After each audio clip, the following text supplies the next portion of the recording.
कहानी एक बॉय किम जुनेल के इर्द गिर्द घूमती है जो सोशली ऑकवर्ड और अनअट्रैक्टिव है और जिसकी लड़कियों के साथ कोई किस्मत नहीं चलती। एक सुबह वो नर्वसली अपना बैग उठाकर कॉलेज के लिए निकलता है। जब वह अपने दोस्त के घर के पास से गुजरता है तो देखता है कि लिविंग रूम खाली पड़ा है। किसी भी इंटरेक्शन से बचने के लिए वह चुपचाप मेन गेट की तरफ बढ़ता है। जैसे ही वह गेट खोलता है उसकी नजर एक औरत पर पड़ती है जो धूप में कपड़े सुखा रही होती है। यह महिला है मीक यंग जो किम के दोस्त की माँ है। कुछ साल पहले मीक यंग ने अपने पति को खो दिया था और अब अपने परिवार को सपोर्ट करने के लिए एक सैलून चलाती है। किम के मन में मीक यंग को लेकर एक डीप सीटेड फियर है जिसकी वजह से उसके लिए उनसे बात करना बेहद अनकंफर्टेबल हो जाता है। ये डर कहाँ से आया ये कहानी में आगे पता चलेगा। मीक यंग जैसे ही किम को नोटिस करती है वह जल्दी से उसे ग्रीट करता है और वहाँ से निकलने की कोशिश करता है। मीक यंग उसकी इस हरकत से क्यूरियस होकर पूछती है कि वह इतना जल्दी में क्यों है, लेकिन किम हड़बड़ा जाता है और जल्दी से वहाँ से निकल जाता है जिससे मीक यंग को और भी ज्यादा कंफ्यूजन होती है। किम चलते चलते अपने डर की असली वजह याद करने लगता है और कहानी फ्लैशबैक में चली जाती है। एक रात किम नीचे पानी लेने गया था। लौटते वक्त उसने देखा कि मीक यंग के कमरे की लाइट जल रही थी। उसे लगा कि वह शायद लेट नाइट टीवी देख रही होंगी, लेकिन क्यूरियोसिटी में उसने अंदर झांक लिया। जो उसने देखा उससे वह शॉक में आ गया। मीक यंग एक एडल्ट वीडियो देख रही थी। अविश्वास में किम ने दोबारा देखा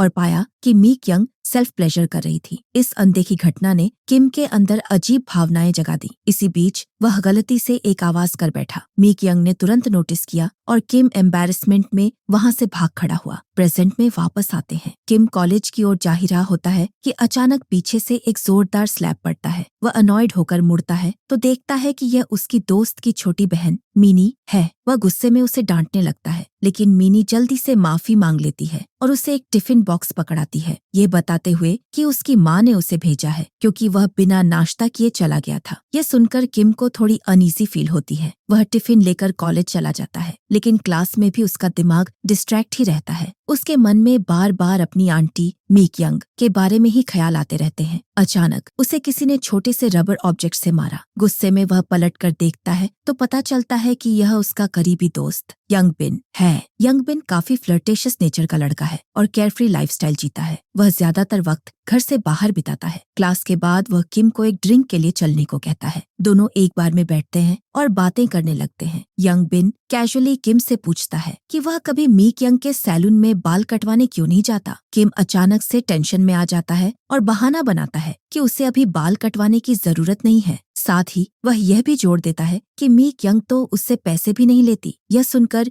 यंग बिन इरिटेट हो जाता है और कहता है कि चूंकि वे दोनों एक ही घर में रहते हैं तो पैसे की बात नहीं करनी चाहिए। रात बढ़ती है और दोनों हेविली ड्रिंक करने लगते हैं। तभी दो लड़कियां उनकी टेबल पर आकर बैठ जाती हैं। यंग बिन किम के करीब झुककर बताता है कि वह एक लड़की से एक्स्ट्रा क्लासेस के दौरान फ्लर्ट कर रहा था और उसे पता है कि किम का लड़कियों के साथ ज्यादा एक्सपीरियंस नहीं है, इसलिए वह उसकी फ्रेंड को किम के साथ बैठने के लिए लाया है। बाद में किम और वह लड़की चिनबिन अकेले रह जाते हैं। किम बातचीत में नर्वस महसूस करता है और ऑकवर्डली उसे ड्रिंक ऑफर करता है, लेकिन चिनबिन उसे इग्नोर करके उठकर जाने लगती है। किम रिजेक्टेड फील करता है, लेकिन तभी चिनबिन अचानक से लड़खड़ा जाती है और गिरने ही वाली थी कि किम उसे पकड़ लेता है। पहली बार किसी लड़की का हाथ पकड़कर वह शाय और सेल्फ कॉन्शियस महसूस करने लगता है। चिनबिन कहती है कि उसे घर जाना है और किम उसकी मदद करने के लिए टैक्सी बुलाने की कोशिश करता है, लेकिन चिनबिन कुछ नहीं कहती और आगे बढ़ जाती है। चलते चलते वह फिर से गिरने लगती है और इस बार किम उसे पकड़ता है, लेकिन गलती से इनअप्रोप्रिएट तरीके से टच कर बैठता है। यहाँ से कहानी आगे बढ़ती है और किम की जिंदगी में कई नए मोड़ आते हैं जिनमें उसकी इमोशंस, डिजायर्स और रिलेशनशिप्स को एक्सप्लोर किया जाता है। अगर आपको ये कहानी पसंद आई तो लाइक और कमेंट जरूर करें। चैनल को सब्सक्राइब करना न भूलें ताकि हम आपके लिए और भी मजेदार और एक्साइटिंग कंटेंट ला सकें। अगली बार मिलते हैं, तब तक के लिए बाय।